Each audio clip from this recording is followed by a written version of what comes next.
I'm Ernest Ruffin, Managing Director of ECSMG Consulting. We're doing a documentary called Hood Economics, whereby we are interviewing different entrepreneurs in the Newark greater area to show and highlight and share with our young audience at the ECSMG Hip Hop Business Summit what it takes to become an entrepreneur.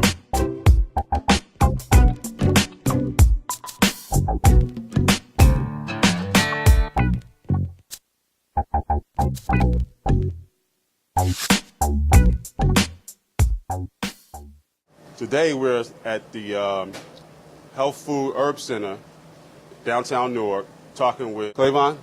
Welcome. How you doing? Good things, good things. So tell us a little bit about your business. Well, this is a health food store. And basically what we've been doing is healing the people in the community using natural herbs and vitamins and just giving people a healthy alternative to how they want to deal with any diseases or discomfort they might be having. Today, health food business and holistic cures is a huge opportunity. But 31 years ago, what gave your father the vision 31 years ago to get into this business? Well, you know, it has a lot to do with his cultural background, his upbringing, being born in the Caribbean, and, you know, back and forth between the Bahamas and South America, Guyana. Okay. His grandmother was a natural herb woman in the community. Okay. And it just stuck with him. Right. Were you always at this location? Where'd you guys start out?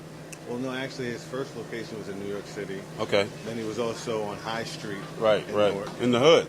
in the hood. Right. And now he's been here in this location for, again, a little over 30 years. Okay.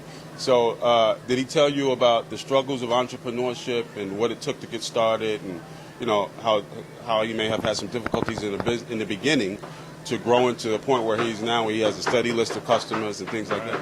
I know. Well, we spoke about it, and I watched it. Okay. You know, also, I mean, when we started off, I mean, you could count the products that were in the store on your hands, and then also just being a black business owner in this city for that many years and surviving, and having all the different other companies that come, because this is more of a mom and pop organization. Right. So having all the other competition come up and survive all that. Right. It's been a challenge, but you know, he's a pioneer.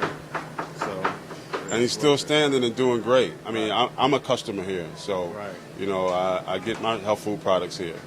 And my father's a customer here. Right. So for a long time. yeah. So what would you share with our young audience about, you know, being an entrepreneur, taking a business from an infancy stage, growing it and sustaining it? Well, I mean, first, what I would focus on is, like, you know, being creative and being an entrepreneur is important, especially in today's society, because I don't think anyone really wants to be in a position where they're just dealing with an hourly wage or a salary, or just having a boss dictating, you know, everything, because you can't really control your time. Right. And you can't even control how much money you can make. That's correct. So it's risky being an entrepreneur, but the rewards are great. And I would just say that you have to stick with it. You know what I mean? Of course, you have to be consistent and very driven, because most people just work a job, so they have a work a job mentality. Right. So when you become an entrepreneur, you're stepping out of that box. And it can be, you know, it's different, because you got to be more responsible. What's a work a job mentality versus an entrepreneur's mentality? Well, a work a job mentality is you're really comfortable with someone telling you what to do and when to do it. And you can work a job and just sit in the bathroom for 8 hours, and you're still going to get that hourly wage. Right. But if you do that as an entrepreneur, you won't get paid. So working a job mentality has a lot to do with someone dictating your time for you. Right. As opposed to, as an entrepreneur, you have to dictate your own time. And the reward is great. Right. So you've seen firsthand how this improved your family's economic situation.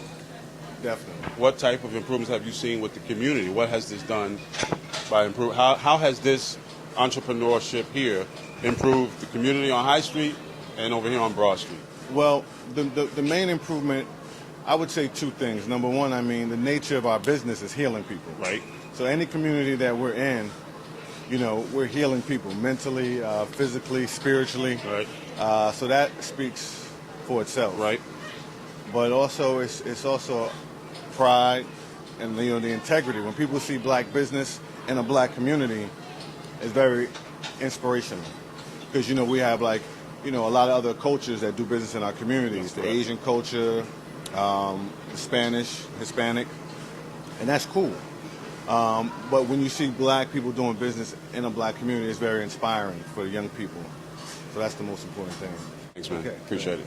To find out more information about ECSMG Consulting, please visit our website at www.ecsmgconsulting.com.